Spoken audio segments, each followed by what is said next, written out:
दोस्तों, आज हम एक ऐसे विषय पर बात करने वाले हैं जो सिर्फ सनातन धर्म ही नहीं बल्कि हर इंसान के जीवन में केंद्रीय स्थान रखता है। यह विषय है गुरु की महिमा। अक्सर हम गुरु शब्द को टीचर, आचार्य या स्वामी जैसे शब्दों में सीमित कर देते हैं, लेकिन सच यह है, गुरु एक व्यक्ति नहीं बल्कि एक सिद्धांत है। संस्कृत में गुरु दो अक्षरों से बना है, गु यानी अंधकार, रु यानी उसे मिटाने वाला। इसीलिए गुरु का अर्थ होता है वो जो अज्ञान का अंधकार मिटा दे। लेकिन गुरु सिर्फ किताबों का ज्ञान नहीं सिखाते, उनका असली काम है आपको आपके असली स्वरूप से परिचित कराना, यानी मैं कौन हूं का जवाब देना। सनातन धर्म में गुरु को महज एक शिक्षक नहीं माना गया। गुरु को ब्रह्मा, विष्णु और महेश का रूप माना गया है।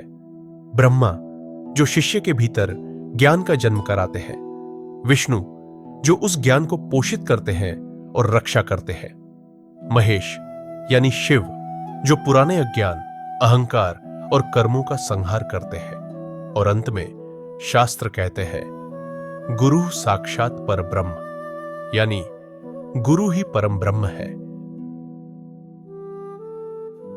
सनातन धर्म के शास्त्र गुरु महिमा की पुष्टि करते हैं। उपनिषद कहते हैं तद्विज्ञानार्थम स गुरुमेवाभिगच्छेत, यानी ब्रह्म ज्ञान पाने के लिए गुरु के पास जाना ही पड़ेगा। भगवद गीता के 4 अध्याय में श्री कृष्ण अर्जुन से कहते हैं तद्विद्धि प्रणिपातेन परिप्रश्नेन सेवया, यानी ज्ञान तभी मिलेगा जब शिष्य झुके, प्रश्न करे और सेवा करे। गुरु गीता पूरी तरह गुरु के महत्व पर ही आधारित है। उसमें कहा गया न गुरोर्धिकम न गुरोर्धिकम, यानी गुरु से बढ़कर कुछ नहीं। शास्त्रों ने गुरु की महिमा का विस्तार से वर्णन किया है, लेकिन सनातन धर्म का एक और रहस्यमयी हिस्सा है तंत्र शास्त्र।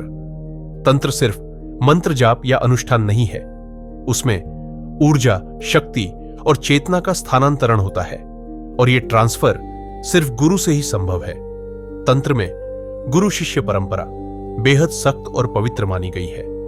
दक्षिणामूर्ति से लेकर आदिनाथ तक कई तांत्रिक परंपराएं चली, जैसे कौल परंपरा जिसमें शक्ति उपासना और कुंडलिनी जागरण शामिल है, नाथ संप्रदाय जिसमें गहन योग और समाधि की साधना होती है, श्रीविद्या परंपरा जिसमें देवी त्रिपुरा सुंदरी की उपासना होती है। तंत्र का एक और गहरा पक्ष है 10 महाविद्याएं। इन्हें तंत्र की 10 प्रमुख दिव्य शक्तियां माना जाता है, जो ब्रह्मांड के अलग अलग रहस्यों और शक्तियों का प्रतिनिधित्व करती है। इनकी साधना गुरु के बिना संभव नहीं होती। खासकर श्रीविद्या साधना, जो तंत्र की उच्चतम विधाओं में से एक मानी जाती है, गुरु के मार्गदर्शन के बिना असंभव है। तंत्र में कहा गया गुरु वाक्यम परम प्रमाणम, यानी गुरु का कहा ही अंतिम प्रमाण है, और यह सिर्फ आज्ञा नहीं बल्कि शक्ति स्थानांतरण भी है। तंत्र में गुरु के बिना साधना करना खतरनाक हो सकता है, क्योंकि वहां सटल एनर्जीज के गलत प्रयोग से शारीरिक और मानसिक हानि हो सकती है। इसलिए तंत्र में कहा गया गुरु बिना न साधना न सिद्ध। सनातन धर्म की कहानियां भी गुरु के महत्व को समझाती है। नचिकेता और यमराज की कथा में नचिकेता मौत के देवता से अमर आत्मा का ज्ञान सीखता है। महाभारत में कृष्ण अर्जुन को गीता का उपदेश देते हैं जब अर्जुन जीवन के सबसे बड़े द्वंद्व में फंसता है। रामायण में विश्वामित्र राम को दिव्य अस्त्र शस्त्र सिखाते हैं और उनका व्यक्तित्व निर्माण करते हैं। भक्ति परंपरा में नारद जैसे गुरु अनेक शिष्यों को मार्ग दिखाते हैं, चाहे ध्रुव हो या प्रहलाद। इन सभी कहानियों का सार एक ही है, गुरु ही मोक्ष का द्वार खोलते हैं। अब सवाल यह उठता है, गुरु की जरूरत क्यों है? क्या शास्त्र पढ़कर मोक्ष नहीं मिल सकता?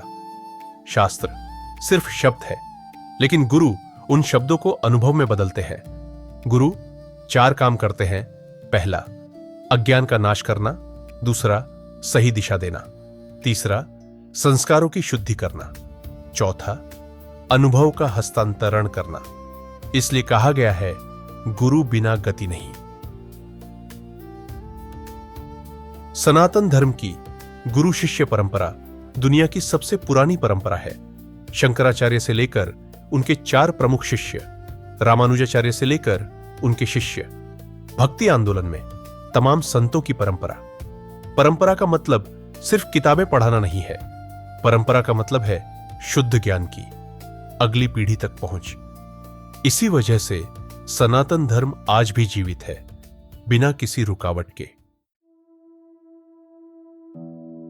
आज का दौर इंफॉर्मेशन का है। लोग कहते हैं YouTube और Google पर सब मिल जाता है, फिर गुरु की क्या जरूरत। सच यह है, इंटरनेट पर सिर्फ सूचना है, लेकिन गुरु के पास अनुभव है। गुरु वही बातें बताते हैं जो आपके लिए सही होती है। और सबसे बड़ी बात, गुरु बिना बोले भी सिखाते हैं। उनके जीवन को देखकर ही शिष्य बहुत कुछ सीखता है। इसलिए गुरु आज भी उतने ही जरूरी हैं जितने हजारों साल पहले थे। शास्त्र कहते हैं, श्रोत्रियम ब्रह्मनिष्ठम, यानी सच्चा गुरु वही है जो शास्त्र जानता हो, जिसने स्वयं ब्रह्म या शक्ति का अनुभव किया हो और जिसमें लोभ, अहंकार और मोह ना हो। विवेक चूड़ामणि में शंकराचार्य कहते हैं, गुरु वही है जो शांत, दयालु और निरहंकारी हो। इसलिए ब्लाइंड फेथ नहीं, विवेक जरूरी है। तो दोस्तों, चाहे वेद हो, उपनिषद हो, गीता हो या तंत्र, गुरु के बिना कोई मार्ग पूरा नहीं होता। कबीरदास जी ने कहा था, गुरु गोविंद दो खड़े, काके लागू पाए। बलिहारी गुरु आपने गोविंद दियो बताए। यानी भगवान और गुरु दोनों सामने खड़े हों तो पहले गुरु के चरणों में झुको, क्योंकि वही भगवान तक पहुंचने की राह दिखाते हैं। गुरु परम दैवतम, यानी गुरु ही परम देवता है। जय गुरुदेव। अगर आपको यह वीडियो अच्छा लगा हो तो लाइक करें, शेयर करें और सब्सक्राइब जरूर करें और कमेंट में बताएं आपके जीवन में गुरु का क्या महत्व है।